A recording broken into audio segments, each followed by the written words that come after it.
കൊല്ലം തേവലക്കരയിൽ 8ാം class വിദ്യാർത്ഥി ഷോക്കേറ്റ് മരിച്ചതിൽ പ്രധാനാധ്യാപികയെ suspend ചെയ്തു. വിദ്യാഭ്യാസ വകുപ്പിന്റെ നിർദ്ദേശപ്രകാരമാണ് സ്കൂൾ മാനേജ്മെന്റിന്റെ നടപടി. മന്ത്രിമാരായ വി ശിവൻകുട്ടി, കെ.എൻ. ബാലഗോപാൽ എന്നിവർ തേവലക്കര സ്കൂളിലും തുടർന്ന് മിഥുന്റെ വീട്ടിലും എത്തി. സർക്കാർ കുട്ടിക്കൊപ്പമാണെന്നും ഇനി ഇങ്ങനെ ഒരു ദുരന്തം ഉണ്ടാകാൻ പാടില്ലെന്നും മന്ത്രിമാർ പറഞ്ഞു. മിഥുന്റെ മൃതദേഹം നാളെ വീട്ടുവളപ്പിൽ സംസ്കരിക്കും. ഗവൺമെന്റ് കുട്ടിയോടൊപ്പമാണ്, നമ്മുടെ മകനോടൊപ്പമാണ് ഗവൺമെന്റിനെ സംബന്ധിച്ചത്.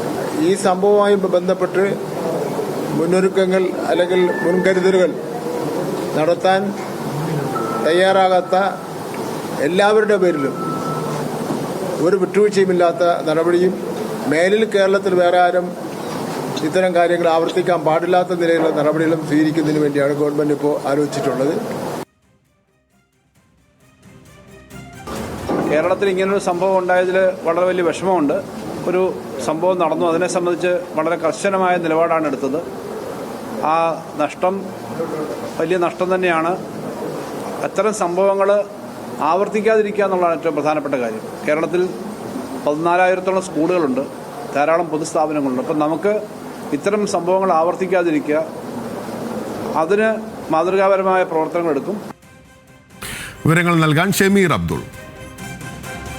തേവലക്കര ബോയ്സ് ഹൈസ്കൂളിൽ മരണപ്പെട്ട 8ാം ക്ലാസ് വിദ്യാർത്ഥി മിഥുന്റെ മരണത്തിൽ ഇന്ന് ഉദ്യോഗസ്ഥർക്കെതിരെ നടപടി സൂചന നൽകിക്കൊണ്ടാണ് ഇന്ന് ഈ വാർത്ത ആരംഭിക്കുന്നത്.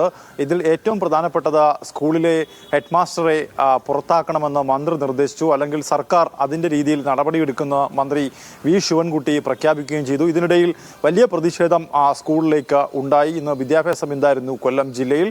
ഇതിനിടയിൽ പ്രതിഷേധങ്ങൾക്കിടയിൽ മന്ത്രി വി ശിവൻകുട്ടി ഈ സ്കൂളിലേക്ക് എത്തുകയും ചെയ്തു. മന്ത്രി കെ.എൻ. ബാലഗോപാലുമൊത്താണ് ഈ സ്കൂളിലേക്ക് അദ്ദേഹം എത്തിയത്. എന്തായാലും ഈ ക്ലാസ് മുറിയും മറ്റ് പ്രദേശവും ഈ സ്കൂളും പരിസരവും ഒക്കെ മന്ത്രി ചുറ്റിക്കണ്ട ശേഷം മാധ്യമപ്രവർത്തകരോട് പറഞ്ഞത് അടിയന്തര സഹായമായി 3 ലക്ഷം രൂപ ആ കുടുംബത്തിന് നൽകാൻ വിദ്യാഭ്യാസ വകുപ്പ് തീരുമാനിച്ചു. ഇനി മുഖ്യമന്ത്രിയുമായി ആലോചിച്ച് കൂടുതൽ സഹായം ചെയ്യുമെന്ന് പറഞ്ഞു. അതിനോടൊപ്പം തന്നെ സ്കൂളിലെ മാനേജ്മെന്റും ഇവർക്ക് സഹായങ്ങൾ നൽകണമെന്ന് പറഞ്ഞു. പക്ഷേ പ്രതിപക്ഷ യുവജന സംഘടനകൾ ഇതിൽ പറയുന്നത് ഒരു ഹെഡ് മാസ്റ്ററുടെ സസ്പെൻഷൻ അല്ലെങ്കിൽ അവരെ പുറത്താക്കിയത് കൊണ്ട് മാത്രം ഈ പ്രശ്നം അവസാനിക്കുന്നില്ല.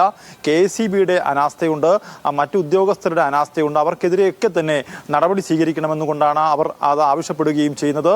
പിന്നീട് ഏറ്റവും പ്രധാനമായി പുറത്തു വന്നൊരു കാര്യം, ഈ സ്കൂളിന് UDF ഭരിക്കുന്ന പഞ്ചായത്ത് ഫിറ്റ്നസ് നൽകിയത് അവിടുത്തെ അസിസ്റ്റന്റ് എക്സിക്യൂട്ടീവ് എഞ്ചിനീയർ ഫിറ്റ്നസ് നൽകിയ വിവരമാണ് പുറത്തു വരുന്നത്.